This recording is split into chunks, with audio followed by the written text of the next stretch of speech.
A partir de este momento, ustedes y nosotros compartiremos información a todo riesgo para que el desastre no nos alcance.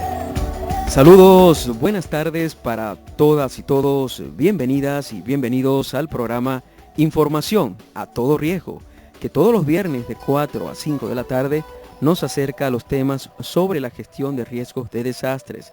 Recuerden que en el programa buscamos contribuir a conciliar la relación del hombre con su entorno y tenemos un lema: para que el desastre no nos alcance. Muy buenas tardes, Nilsa.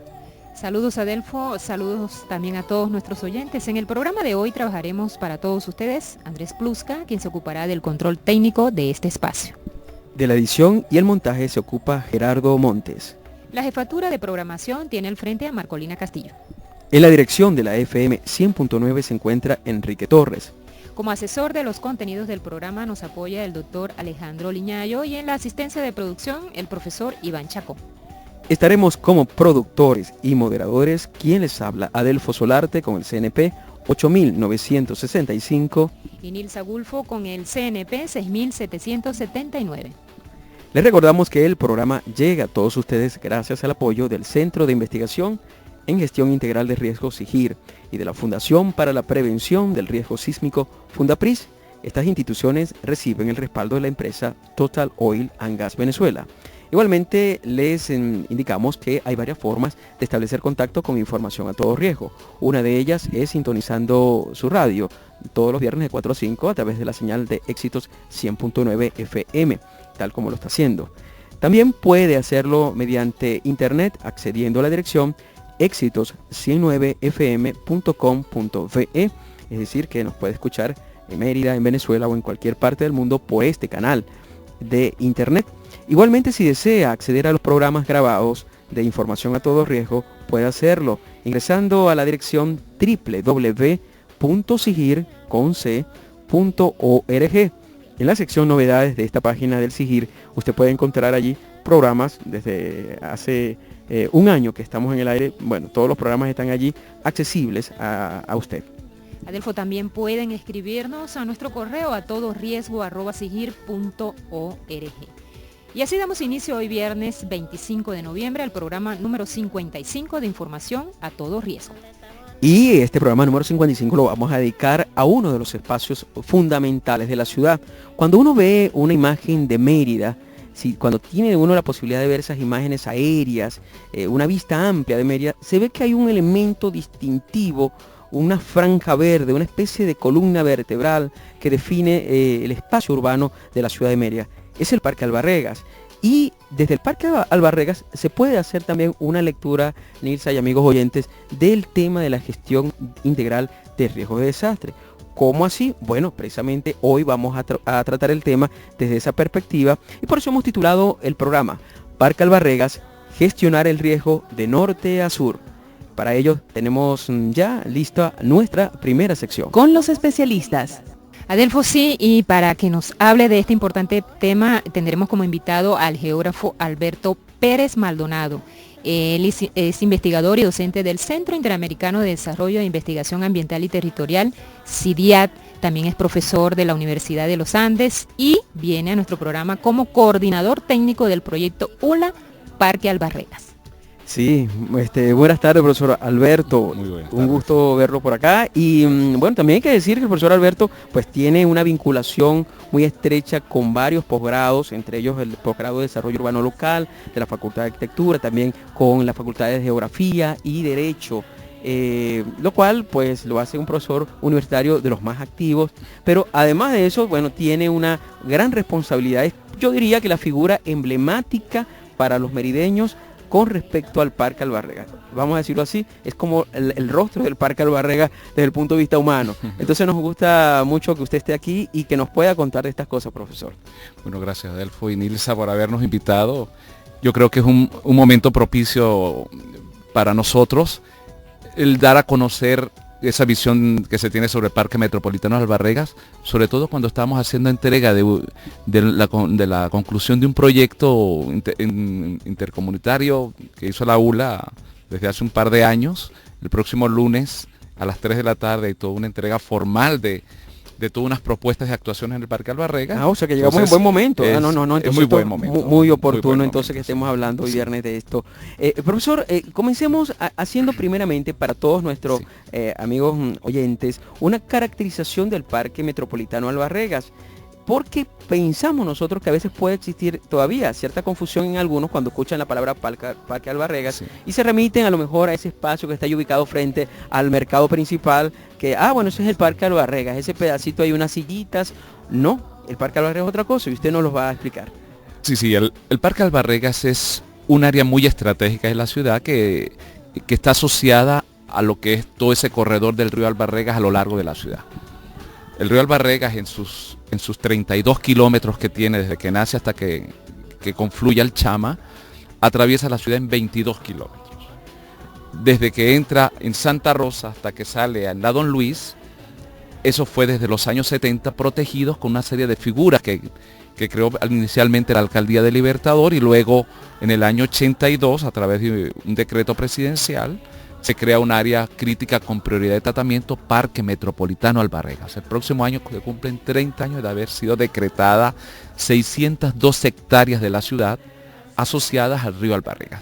Por eso se conoce desde ese momento como el área parque, un área parque que en el fondo. Oye, pero es una área bastante generosa. Estamos hablando de 612 hectáreas. ¿Eso qué porcentaje, si lo llevamos a porcentaje del área urbana, al menos de la ciudad de Mérida, qué representaría aproximadamente? Un 10% de la superficie total del municipio Libertador en su área urbana, ¿no? Y cerca de un 7% de todo lo que es el área urbana del área metropolitana de Mérida, ¿no? O sea que con solamente esa área tendríamos suficiente como para decir que tenemos una buena, un buen porcentaje de área verde. También nos puede caracterizar, por eso rapidito, cómo está conformado desde el punto de vista de vegetación, qué lo define desde el punto de vista geológico y desde el punto de vista de su conformación como espacio. Los geólogos lo llaman, toda la zona del Albarregas se conoce como un surco de erosión, ¿no? Un área que fue formada dentro de esa gran fosa tectónica del Chama. El Albarregas fue creando todo un surco de erosión sobre su lecho, fue ahondando, es un río que es conducido por una gran falla geológica activa, de las más activas que tiene la ciudad, y a lo largo de esos 22 kilómetros que ese río recorre la ciudad, va transcurriendo por una serie de terrenos que a lo largo, sobre todo de los últimos 40 años, fue siendo ocupado sin mayores controles por aproximadamente unas 19.000 personas que viven en unos 25 barrios a lo largo de todo ese tramo, ¿no? Estamos hablando desde Santa Rosa, arriba en Hechicera, los barrios Andrés Eloy, Blanco, La Milagrosa, Pueblo Nuevo, Simón Bolívar, La Candelaria, un conjunto de barrios que más o menos cerca de 20.000 personas están cerca de 20.000 personas. Ahora, profesor, tomando en cuenta la importancia, fíjense, la dimensión que tiene el parque, ¿qué significa su existencia para la ciudad de Mérida? Sí, yo siempre le digo a mis alumnos y particularmente siempre que hablamos del parque, lo primero que hacemos es ver, cuando uno agarra una ciudad y la mira integralmente, se da cuenta que ella está estructurada por muchos espacios. Muchos de sus espacios le dan a veces connotación o valor estratégico a ciertas partes de la ciudad. Por lo menos en una zona de montaña como Mérida, sus puntos de ingreso y salida son posiblemente sus espacios más estratégicos porque es donde a través de la cual la ciudad puede comunicarse con el resto, ¿no? Un poco lo que ocurre aquí, la zona de la Vuelta o la zona de la Cuesta del Ciego, ¿no? Son puntos estratégicos.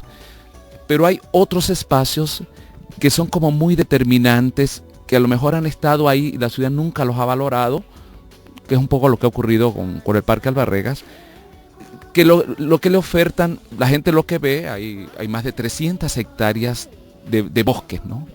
En una ciudad que tiene 9.400 hectáreas en su área metropolitana, son muy pocos los espacios de bosque, y la poca oferta de espacio verde consolidado que tiene la ciudad está asociada al Parque Albarregas, ¿no? Ahora, ese fenómeno de ese divorcio entre algo tan notorio desde el punto de vista geográfico, físico y espacial, se debe que a la configuración de la ciudad con respecto al parque, es decir, ¿qué es lo que nos hace no notar la importancia y ese patrimonio que tenemos allí? Sí, uno piensa que en una ciudad que se ha venido desarrollando por bandas, ¿no? Toda la banda de lo que es su casco histórico, lo que es la otra banda y la nueva banda, la que se está formando en el Chama, aparecen accidentes naturales como todo el Albarregas. El Albarregas le rompe la continuidad geográfica al plano de la ciudad, rompe la continuidad. Y la ciudad, para poder salvar ese obstáculo, ese accidente, lo que hizo fue construir puentes. Es bueno que la gente sepa, para conectar la que es la meseta con la otra banda, hay 14 puentes actualmente. O sea, si no fuese por esos puentes, entre los cuales están los 3 viaductos y todos los demás, no tuviera la ciudad, se diría, bien conflictuada como ya lo es, para poder comunicarse con su espacio más dinámico de expansión, que es lo que nombramos nosotros la otra banda. El casco histórico, la terraza, ya hace tiempo fue ocupada. Entonces, la gente, y particularmente las administraciones, si bien tuvieron en los años 70 la intención de que ese espacio no se urbanizara, porque eso es interesante, la alcaldía de Libertador durante los años 60 se da cuenta de la intención de comenzar a ocupar esos barrancos del Albarregas, como le llamaban en aquel momento, y se dan cuenta que la dinámica de Pueblo Nuevo y Simón Bolívar puede generar algún tipo de problema sobre ese talud, esa cuesta de Cruz Verde, y lo afectan. Y parte de la protección es prohibir que se urbanizara ese espacio, sobre todo porque se estaba interviniendo el río Albarregas y parte de zona, y la gente conocía o conoce desde hace tiempo el carácter torrencial y lo fuerte que es un río de montaña. Entonces comenzó a darse esa protección en los años 70, que en el año 82 y 78 hay nuevas figuras presidenciales, decretos de áreas críticas y de un área de desarrollo recreacional intensivo. O sea, hay visiones más que una forma de proteger que no se urbanizara, es que eso fuese desarrollado como un gran parque para la ciudad. Y es por eso que a veces esa connotación que se le dio de parque, la gente no lo valorizó, el carácter estratégico que tiene el espacio, y comenzó a haber un parque que nunca se construye. O sea, 32 años que se decreta, pero lo que ha visto, lo poco que se ha hecho en la Cruz Verde o lo que se ha hecho abajo. Entonces, por ahí le perdió un poco el valor. La gente, cuando comienza a darse cuenta que tiene un parque Albarregas o que tiene un área estratégica, cuando con la construcción del trolebús que comienza a llevarse en la avenida Andrés Bello toda aquella cantidad de árboles, se da cuenta que lo único que le queda a la ciudad es lo que está asociado a la Albarregas. Entonces ahí comienza un poco la preocupación de la ciudad hacia esa zona, ¿no? Vamos a hacer, profesor Alberto Pérez Maldonado, una breve pausa y luego cuando regresemos vamos a seguir abordando estos aspectos preliminares y luego vamos a entrar a analizar esa faceta, tal vez, digo yo, un poco desconocida del parque, como lo es de un espacio desde donde podemos inclusive abordar directamente el tema de la gestión integral de riesgo.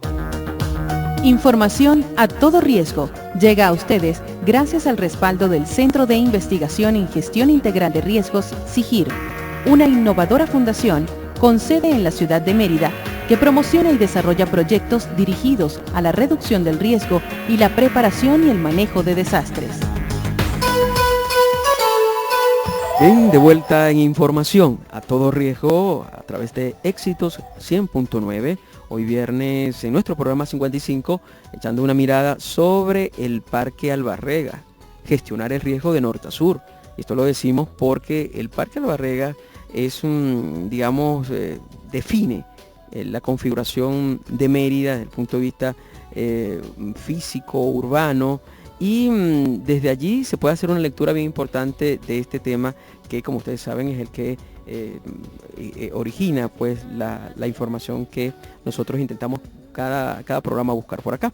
Y nos está acompañando para hablar de esto el geógrafo Alberto Pérez Maldonado, quien, pues como habíamos descrito en la primera parte, es tal vez el rostro más visible de esta intención de constituir el parque. Pero el parque existe, profesor.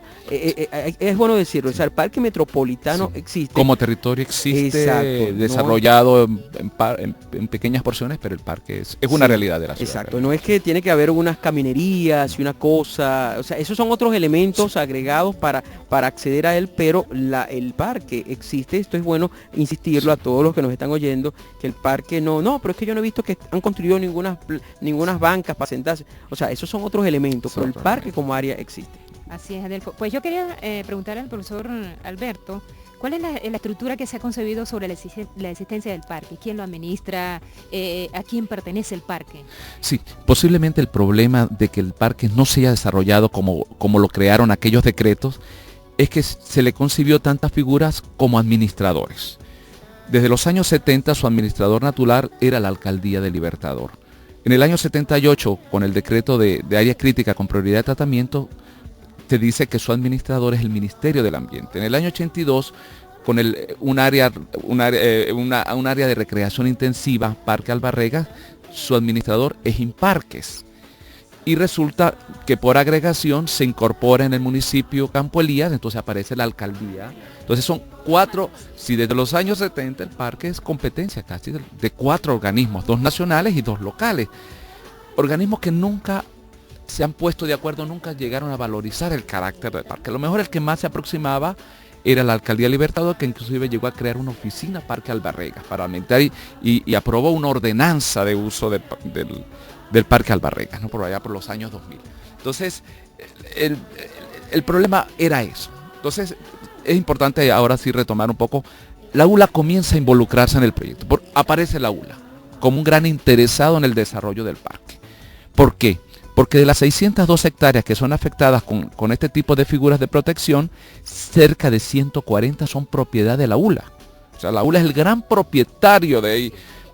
¿Por qué es un gran propietario? Porque todo el complejo de la Hechicera, la Facultad de Ciencias Forestales y Ambientales, parte del núcleo de la NIDIA, y laboratorios son terrenos de la universidad que están dentro del parque. Entonces, la ULA siente la necesidad de que ese espacio debería ser un espacio a través de la cual ella podía propiciar una visión de ciudad.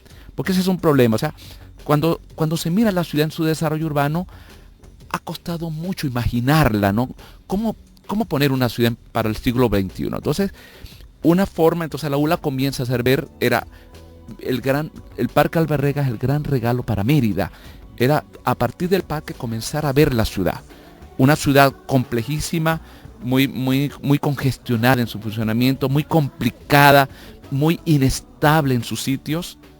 Entonces se decía, mira, si trabajamos con un eje estructurante de la ciudad como es el Albarregas, yo pudiera abordar muchos de los problemas que aquejan a la ciudad, entre ellos su estabilidad física. El punto más inestable de toda la ciudad son los puntos asociados al río Albarregas.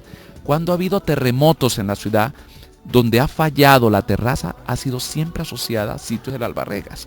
Entonces, en toda la historia esta sísmica y de problemas geológicos de la ciudad, el Albarregas se ha visto como su área más inestable.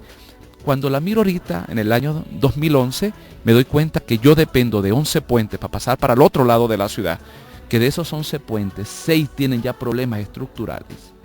Que muchos de esos puentes, el profesor Jaime Lafaya en sus investigaciones ha evidenciado que de todo el sistema de fallas geológicas que atraviesa ese gran sistema de falla de Boconó, una de las fallas más activas sigue siendo la falla del Albarregas, por donde discurre el río. Entonces se le dice cómo una ciudad que depende mucho de un espacio como el Albarregas para su estabilidad, no ha abordado el control y la administración eficiente de un espacio. Y cómo manejar un espacio que además de ser muy estratégico para la ciudad, es un espacio que debe manejarse bajo la consideración de un área de altísimo riesgo natural. Entonces, está administrado ahorita por la Universidad de los Andes. No, o sea, la universidad propició un ente administrador, propuso, y es interesante, en un proyecto de ordenamiento territorial, dice, el parque debe ser administrado por un consejo de desarrollo, integrado por todos estos organismos que por ley le corresponde, y aparece a la ULA como el ente planificador de ese consejo, como quien debería asegurar que la planificación de ese espacio lo monitoree y tenga un cierto control. Entonces aparece la ULA, se incorpora la gobernación a raíz de la ley de riesgos. La nueva ley de riesgos pone al Ministerio de Interior y Justicia como el responsable del manejo de espacios de riesgo. Entonces aparece la gobernación como un ente que debe ser responsable en asegurarme en ciertos sitios de riesgo para la ciudad que esté involucrada. Entonces se propone realmente la creación de un consejo, y venimos desde noviembre del año pasado trabajando en la aprobación del plan y reglamento de uso del Albarregas, donde el consejo sería la autoridad administradora del parque. Eso ya le vendría un poco a poner orden a toda esta, digamos, universo de instituciones y organismos en torno a la gestión del parque. ¿Le suena a usted interesante? Sí, mira, esa era la idea, era darle los espacios del parque a cada organismo. O sea, los espacios ya urbanizados del parque dentro del municipio de Libertador son un problema de la alcaldía del Libertador. Los que están urbanizados en Campo Elías es un problema de la alcaldía de Campo Elías.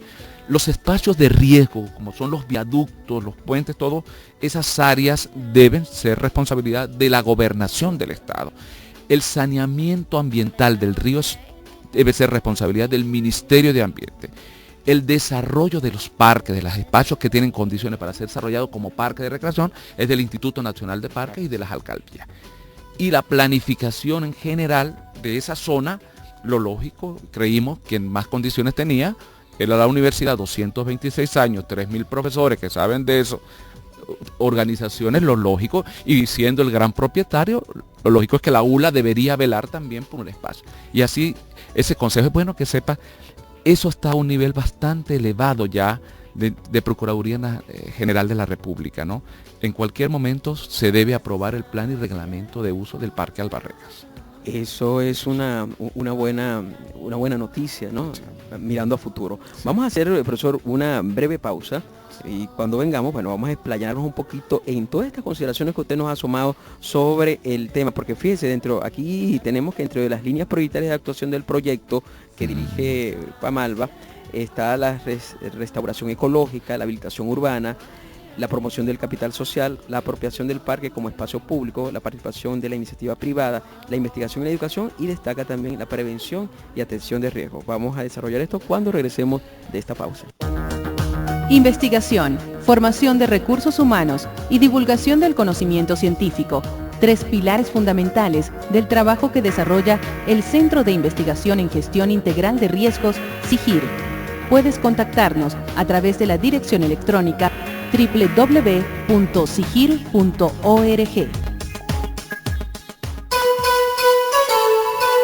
Una vez más con todos ustedes en Información a Todo Riesgo a través de Éxitos 100.9.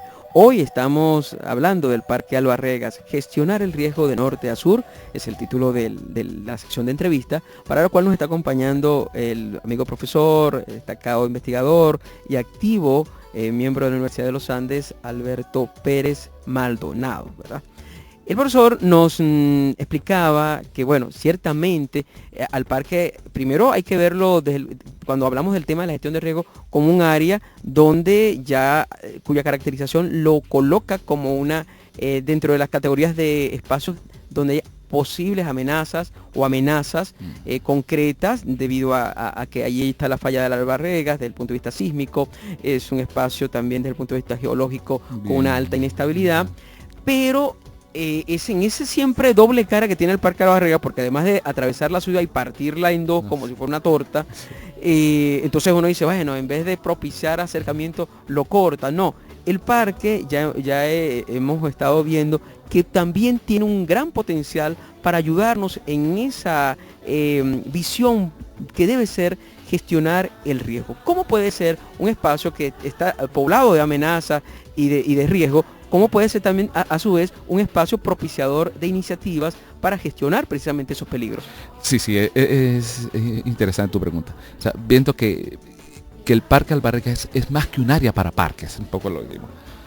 Actualmente es el área que garantiza un poco la movilidad de la ciudad. A través de sus 14 puentes permite conectar bandas, las 2 bandas más importantes de la ciudad.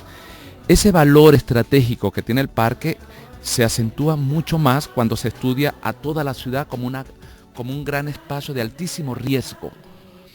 Siempre se ha comentado que en caso de colapsar la ciudad ante un sismo fuerte o que se sumen condiciones de alta lluviosidad con sismo y problemas ya de inestabilidad geológica, la ciudad quedaría realmente, lo primero, a veces se ha comentado, ¿no? Lo primero que la ciudad pudiera perder son sus viaductos, perder sus ingresos, simplemente el perder el puente de la Panamericana frente al barrio Andrés Eloy Blanco sería para la ciudad un conflicto.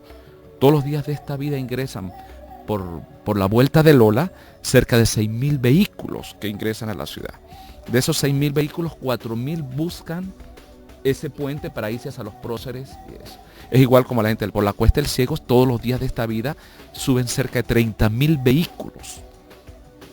Entonces, cuando uno mira porque la gente a veces se le olvida que Mérida es más que ciudad, es la capital de un estado. Y es dentro de la región es tan importante como San Cristóbal o Valera. O sea, entonces ver que en esos sitios, este tipo de espacios como el Albarregas, su rol es muy importante. Si yo debo asegurar a través de Albarregas la movilidad, la operatividad de mi sistema de ingresos, salidas y conexiones de la ciudad. Entonces, se ha buscado, y eso fue siempre la intención cuando el famoso proyecto del aerómetro para Mérida, era que el punto más equidistante de la ciudad es el Albarregas.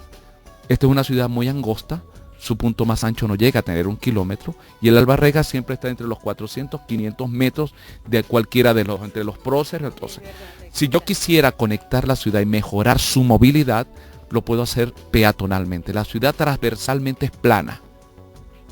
Y yo puedo a través, que es un poco lo que propone el plan de recuperación y desarrollo integral del Albarregas, a través de 16 puntos de conexión, yo puedo bajar toda la movilidad vehicular que tiene la ciudad y ponerme a conectar la avenida de los Próceres con Santa Juana a través de un simple canal pasando un puente peatonal sobre el Albarregas. Muchos puentes peatonales sobre el Albarregas, yo permitiría que mucha gente se moviera en la ciudad sin necesidad de usar vehículo. Entre viaducto y viaducto es casi 1 kilómetro. O sea, yo tengo para pasar entre el viaducto de la 26 con el viaducto Sucre abajo, tengo que dar una enorme vuelta cuando yo estoy al frente. En menos de 200 kilómetros me separan de un área plana. Sí, eso lo hemos vivido todos los que vivimos acá. Entonces el planteamiento de cómo integrar esa ciudad de Mérida era ponerla a mover peatonalmente en forma transversal, siempre a través del Albarregas, ¿no? Pero también nos dábamos cuenta, y volviendo un poco a esa condición de riesgo que tiene toda la ciudad de Mérida, que en caso de una eventualidad que me fallaran los puntos donde yo me muevo entre mis bandas de la terraza o mi otra banda, el único sitio que yo tendría abierto es el río Albarregas para poder hacer una conexión entre las dos bandas. O sea, si esta ciudad llegara a colapsar alguno de los puentes, no hay forma de que yo un herido que tenga en la hechicera lo pueda llevar al Hospital Universitario de los Andes, porque no hay forma de pasar hacia el otro lado de la meseta. Cierto. Entonces, siempre se ha comentado, ¿qué hacer? No puede ser que los planes de emergencia para Mérida sea solamente recoger heridos y muertos. O sea, ¿cómo yo hago de seguir manteniendo conectada la ciudad? Entonces, surge nuevamente el espacio Albarregas. El Albarregas, con todo que pueda ser afectado en un proceso sísmico o hidrogeológico, siempre es un espacio que me va a ser sencillo recuperarlo en tiempos muy cortos. O sea, entonces, todo el planteamiento que se hace en el proyecto Plan de Desarrollo Integral de la Albarregas es crear un gran corredor peatonal desde los Chorros de Milla hasta la Don Luis a través de la Albarregas. Un corredor que la idea es justamente aperturar áreas de recreación, áreas de encuentro comunitario para la ciudad, y voy creando un espacio como se crea en cualquier, lo que ustedes han visto, los que han ido al Paseo del Lago o los que han ido al Parque Negripólita en Valencia o los que van al Parque del Este. Yo puedo tener una pequeña calle peatonal para bicicletas y todo, que en caso de una eventualidad sirva para... yo la habilito y por ahí pueden pasar mis ambulancias y poderme mover en una emergencia a través de un espacio. Es el único espacio que tiene la ciudad para asegurar conexión entre las dos bandas. A veces la gente le cuesta ubicarse en una situación, a pesar de todas las películas que demuestran lo complejo que es actuar en evento pre y en el propio evento o post. Sí. Entonces, ese es el caos total, sí, normalmente, inclusive para sociedades bien organizadas. Ahora, profesor, ya vislumbrando eso que usted nos está anunciando por acá, que se está trabajando en función de ya ir como concretando la figura definitiva de este consejo, etcétera. En este momento actual, ¿cómo califica usted digamos, la situación del parque dentro de los objetivos que se han trazado para con ese espacio y sobre todo hacia dónde debemos dirigir los esfuerzos ciudadanos, más allá de las instituciones que usted nos ha mencionado, que tienen una responsabilidad, digamos, directa? ¿De qué manera los ciudadanos, los merideños, podemos también sumarnos a esa iniciativa de consolidación?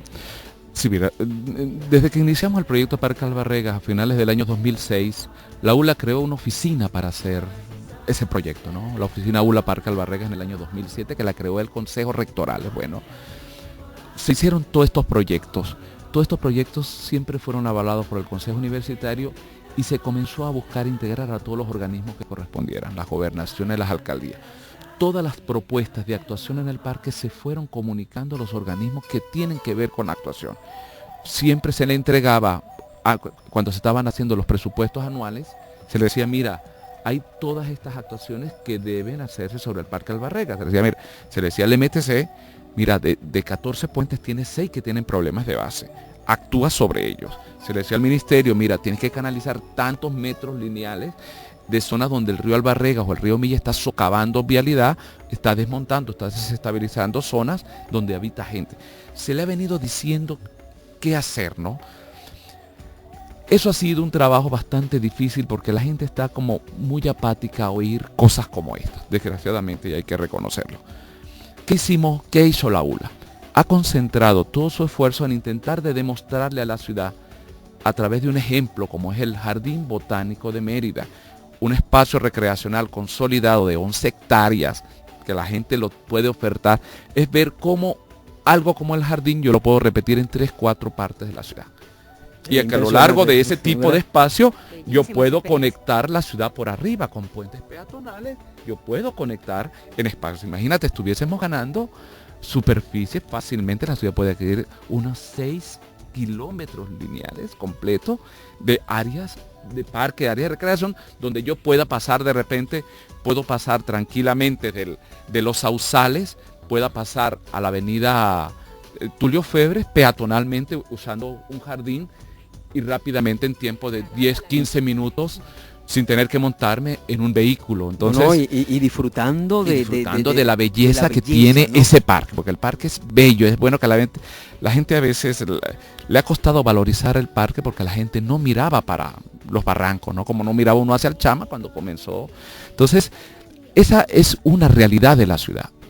El Albarregas es realmente el área más estratégica y más sensible de la ciudad.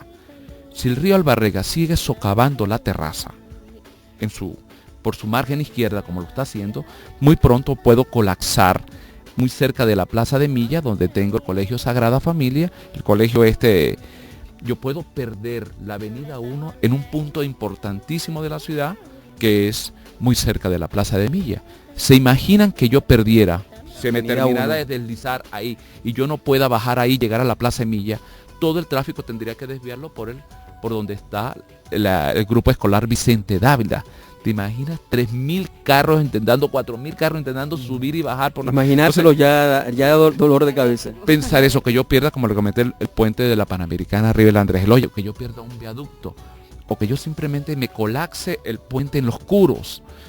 Cosa que es cada vez más probable por los comportamientos que ha venido demostrando el Albarregas como río y por toda la situación que ya tengo de movimientos en masa. Está lloviendo mucho material geológico que está muy fracturado, muy triturado por la misma condición de la ciudad. Oye, la ciudad está atravesada por cantidad de líneas de falla y todo ese material geológico asociado a líneas de falla está triturado, fracturado, un material que se está humedeciendo y en forma natural se está yendo. Los que miran el talud del Albarregas desde el Pueblo Nuevo, Simón Bolívar, o lo miran por la parroquia, se dan cuenta que es un talud que se está yendo solo. Se está desmoronando. Entonces yo estoy perdiendo a veces espacio, me cuesta estabilizar la avenida Andrés Bello. La avenida Andrés Bello es bastante riesgosa, yo puedo perder la avenida Andrés Bello en un momento, la Cruz Verde de aquí del Llano, ¿no? Entonces, situaciones bien... Ahora, profesor, ¿qué se necesita para seguir avanzando desde la perspectiva de la gestión de riesgos ambientales dentro del Parque Albarrega? Sí, uno, reconocer el valor que tiene el espacio para la ciudad. Uno, hacer ver que para poderlo preservar, se le puede seguir dando la connotación de áreas parques, poder seguir desarrollando esos espacios de parque, intentando repetir el modelo jardín botánico y ir propiciando muchas conexiones laterales peatonales. Prohibir sobre todo, y eso es algo bien importante, se debe prohibir que se siga urbanizando el Albarrega. Ese complejo de viviendas donde eran la antigua cancha, la manga de coleo, es las cosas que no se deben hacer. Sí, ese es un punto altamente riesgoso de la ciudad, donde converge la quebrada Milla con el río Albarregas. Me acabas de estar construyendo un complejo urbanístico y siempre se le ha dicho, se llega a bajar el talud de la avenida 1, de la avenida 2 ahí, me va inmediatamente a frenar el Milla, y el Milla va a tener que buscar el Albarregas. La gente que ha visto por ahí, yo tengo un talud no mayor de 3 metros. Es muy fácil el río Albarrega remontar esos 3 metros y lo que le queda es todo lo que era la antigua manga de coleo para evacuar sus excesos de agua. Eso ha ocurrido, o sea, la gente que vive en Simón Bolívar y Pueblo Nuevo ha visto cómo el río se ha bajado por esa calle. Entonces, cuando ocurren ese tipo de situaciones, que lo más triste es que ocurrieron cuando se le había dicho que no hicieran las cosas. Entonces, uno a veces, debe ser ver la ciudad, debe respetar sus espacios. Y el respeto a sus espacios no es el hecho de que no se urbanice. No, el hecho es que no todos los espacios de la ciudad son para urbanizar. Hay espacios de la ciudad que deben ser resguardados para su movilidad, para su estabilidad propiamente, claro, para garantizar su funcionamiento, para a la gente le cuesta a veces entender, el 70% de las aguas negras de la ciudad van a Albarrega. Y el Albarregas y todas esas 300 hectáreas cumplen servicios ambientales para la ciudad. A través del Albarrega la ciudad se airea, le da oxígeno, lo que no encuentra. Entonces hay unos servicios ambientales que la gente no termina de respetar, pero gracias al Albarrega, imagínate, si llegáramos a desmontar toda esa vegetación. Entonces a veces a la gente le cuesta darle los valores que tienen los espacios. O sea que en definitiva, profesor, estamos hablando ya para finalizar, sí, de un espacio que si bien, como usted lo ha apuntado en estos minutos, hay que tenerle, digamos, un respeto desde el punto de vista de su condición de amenaza. También pues está anotado en la lista de los fundamentos para cualquier política que se aplique en la ciudad, en este contexto urbano, vinculada con gestión de riesgo. Es decir, hacer gestión de riesgo en la ciudad de Mérida y no implicar al parque, pues sería un absurdo, sí. Eso es interesante, algo que dijiste que no me había referido. Cuando uno mira los 800 hectáreas que actualmente son las que se proponen que se agrande el espacio protegido del Albarregas, hay aproximadamente 100 hectáreas que son áreas de muy alta peligrosidad desde el punto de vista de riesgo. Y ahí tengo 16 comunidades con aproximadamente 14.000 personas. Estoy hablando de La Milagrosa, Andrés Eloy, Pueblo Nuevo, Simón Bolívar, La Candelaria. Entonces, si esas son áreas de altísima peligrosidad, a lo mejor son las partes más peligrosas, donde voy a tener a lo mejor más daño en caso de bien que el río crezca o ocurra una eventualidad. Entonces, lo que se busca de alguna manera es que hay que actuar sobre el Albarrega. Los organismos deben comprometer presupuesto para ir atendiendo necesidades que se tienen en el Albarrega. Uno de esas es estabilizar los 6 puentes que el río Albarrega los va a tumbar. Pero lo otro, hacer protección, buscar evitar que en puntos tan estratégicos y desde el punto de seguridad de la ciudad como son sus viaductos, hay que prohibir las urbanizaciones inmediatas. Si se me va un viaducto, tengo que levantarlo. Entonces, si he permitido que un poco de gente construya abajo o arriba, se va a hacer complejo. Y la gente ya vivió con el viaducto de Caracas 1 año y medio para reponer un viaducto. Así, profesor Alberto Pérez Maldonado, muchísimas gracias por su participación. Sabes que por aquí estamos también a la orden para ir comentando y estaremos bien pendientes de esas noticias positivas que ojalá se vayan concretando en el futuro. Muchas gracias, Alberto. Muchas gracias. Vamos a una pausa y cuando regresemos tenemos para ustedes información y otros detalles aquí en Información a Todo Riesgo. Mérida ya cuenta con un laboratorio de tecnologías de información geográfica aplicadas a la gestión de riesgo. Investigadores, profesores y estudiantes pueden acceder de forma gratuita a imágenes satelitales de la región y del país, modelos cartográficos y mapas actualizados, acudiendo a la sede de la carrera de manejo de emergencias y acción contra desastres del IUTE. Esta es otra iniciativa del Centro de Investigación en Gestión Integral de Riesgos, SIGIR. Bien, segmento final de información a todo riesgo. Interesante todo esto que nos contó el profesor Alberto Pérez Maldonado sobre el Parque Albarregas. Cuando pasemos por los viaductos, vamos a mirar al parque. Hay que poner el ojo. Y a darle el valor que se merece y saber que está anotado pues en nuestro futuro como ciudad. El parque, nuestro presente sobre todo, sí, pero en nuestro futuro como ciudad el parque va a ser determinante. Vamos ahora, Nisa, a pasar revista de lo que fue noticia esta semana. Comencemos con que la universidad revisa su participación en la gestión de riesgo. Dada la importancia que ha tomado el tema de la gestión de riesgo, no solo en el contexto internacional, sino también en Venezuela, la Universidad de los Andes convocó ayer jueves 24 de noviembre, en horas de la mañana, a un foro sobre esta materia. La actividad se denominó La importancia de la participación universitaria en la gestión de riesgos en Venezuela y se desarrolló en los espacios de la sala de teatro César Rengifo de la principal casa de estudios de la región. Según las autoridades de la Universidad de los Andes, el foro se efectuó debido al interés del sector universitario por una materia de gran pertinencia social y como parte del segundo Congreso Científico Nacional sobre Gestión y Administración de Desastres, Avances en la Investigación. El doctor Raúl Esteves, destacado profesor universitario y reconocido sismólogo, ofreció la conferencia La gestión de riesgos en la Universidad de los Andes como actividad de apertura a la que siguió un amplio debate. Una segunda nota nos dice que Mérida alberga el segundo Congreso Científico sobre Gestión y Administración de Desastres. Así es, el segundo Congreso Científico Nacional sobre Gestión y Administración de Desastres, Avances en la Investigación, se inauguró el pasado jueves 24 de noviembre acá en la ciudad de Mérida. Este evento se desarrollará hasta mañana sábado 26 de noviembre en el antiguo Teatro Glorias Patrias. Este congreso incluye la participación de diferentes organismos internacionales y nacionales, como la Estrategia Internacional para la Reducción de Riesgo de Desastre de la Organización de las Naciones Unidas, Organización Panamericana de la Salud, el Centro de Prevención de Desastres de México y el Centro de Investigación para la Prevención y Atención de Desastres,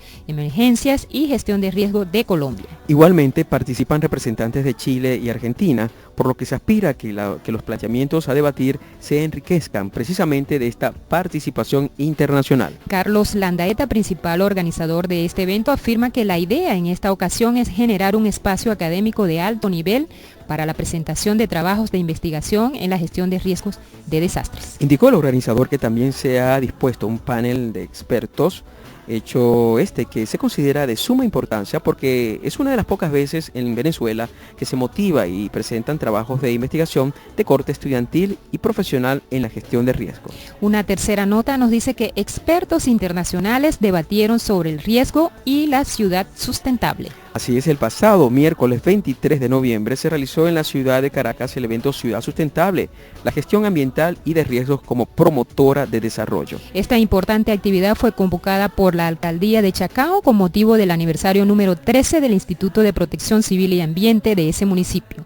En este escenario se hicieron presentes expertos en la materia ambiental y de riesgo provenientes de países como Costa Rica, Chile y de ciudades como Okinawa, San Francisco, Manizales, Montpellier, Curitiba y Caracas. Las conferencias magistrales de gestión de riesgos, gestión ambiental y desarrollo sostenible estuvieron a cargo de los expertos internacionales Alan Label de Costa Rica, José Rosas Vera de Chile y por Venezuela Federico Vegas. A esta necesaria actividad de reflexión sobre ciudad sustentable, la gestión ambiental y de riesgo como promotora de desarrollo, asistieron representantes de gobiernos municipales, delegados de embajadas, empresarios, ciudadanos del municipio de Chacao, medios de comunicación y público en general.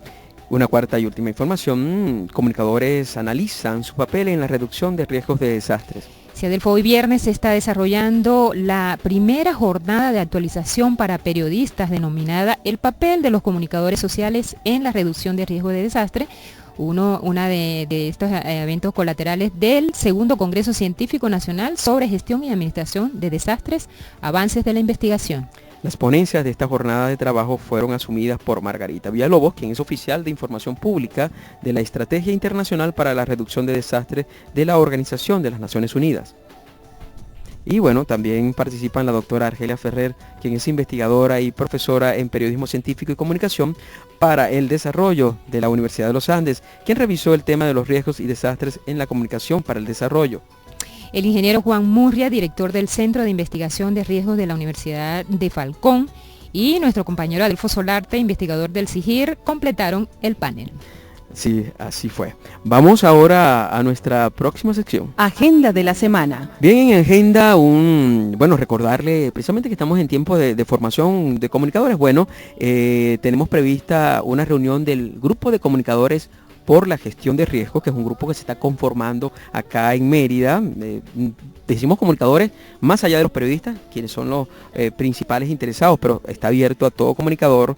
La próxima reunión de este grupo va a ser el jueves 1 de diciembre en la sede de Imparques. Imparques, allá en la Avenida Las Américas, nos ha prestado una gran colaboración para poder concretar en estos primeros pasos de formación del grupo. Así que todos los periodistas, comunicadores, locutores, articulistas, investigadores, funcionarios públicos que estén interesados en la materia de la difusión de la información sobre gestión de riesgo, allí nos vemos entonces el 1 de diciembre en la sede de Imparques. Y Nilsa, hoy recordamos, ¿verdad? Vamos a esta rápida sección que siempre nos trae un evento de la historia. Hoy recordamos el gran incendio de Lagunillas de Agua. Avanzada la noche del 13 de noviembre, pero del año 1939, se registró la que tal vez sea una de las más dolorosas tragedias de la historia del estado Zulia y uno de los desastres tecnológicos, producido por el hombre, más importante de Venezuela. El núcleo de palafitos que integró la original población de Lagunillas de Agua fue destruido por un voraz incendio que se originó en un bar de la comunidad. Existen varias hipótesis sobre las causas del incendio que destruyó a Lagunillas de Agua ese año 1939. Lo cierto es que la actividad petrolera intensa en la zona del lago de Maracaibo había producido una capa aceitosa sobre el agua, la cual tenía el potencial de incendiar las casas de madera. Una hipótesis sobre esta tragedia apunta a la caída accidental desde el bar de una lámpara de querosén hacia las, para ese momento, oscuras aguas del lago. Otra explicación es un incendio provocado por una compañía cuando se iba a vencer su concesión. Dicha compañía ayudó a la reconstrucción y después de todo conservó la concesión. En realidad no hay pruebas de este hecho. Lo que sí se sabe es que la noche del incendio la confusión fue total. Hombres, mujeres, niños y ancianos se movían invadidos por la desesperación, el miedo y la angustia por encima de los chirriantes maderos de la planchada. Trabajadores de la empresa Venezuelan Gulf Oil, de guardia a esa hora, arrimaron una gabarra a manera de puente entre el encendido poblado y el muelle de embarque de la empresa para crear una vía que permitió el escape de decenas de los pobladores amenazados. Un número indeterminado de víctimas y el doloroso y triste trabajo de recoger los cuerpos calcinados y los muertos por asfixia fue el balance final de este lamentable hecho. Bueno, Nilsa, y ya con esto, ahora sí, vamos finalizando el programa de hoy, el programa número 55 de Información a Todo Riesgo. Les recordamos que parte de lo que conversamos con el profesor Alberto Pérez va a aparecer el próximo lunes en las páginas del Diario de los Andes, en la sección impresa de Información a Todo Riesgo. Igual les decimos que en los próximos días también estará disponible la grabación dentro de la página del SIGIR, la grabación correspondiente a este programa. Así, entonces le decimos que trabajamos para todos ustedes con muchísimo gusto. Andrés Plusca, quien se ocupó del control técnico del espacio. En la edición y el montaje estuvo Gerardo Montes. Como jefe de programación, Marcolina Castillo. En la dirección de la FM 100.9, Enrique Torres. Como asesor de los contenidos del programa, el doctor Alejandro Linayo, y en la asistencia de producción, el profesor Iván Chacón. El programa llegó a todos ustedes gracias al apoyo del Centro de Investigación en Gestión Integral de Riesgos SIGIR y de la Fundación para la Prevención del Riesgo Sísmico Fundapris, instituciones que reciben el respaldo de la empresa Total Oil and Gas Venezuela. Sí, como siempre tuvimos el grato placer de compartir con ustedes quien les habla, Adelfo Solarte, CNP 8965. Y Nilsa Gulfo con el CNP 6779. Recuerden que hacemos información a todo riesgo para que el desastre no nos alcance. Hasta el próximo viernes.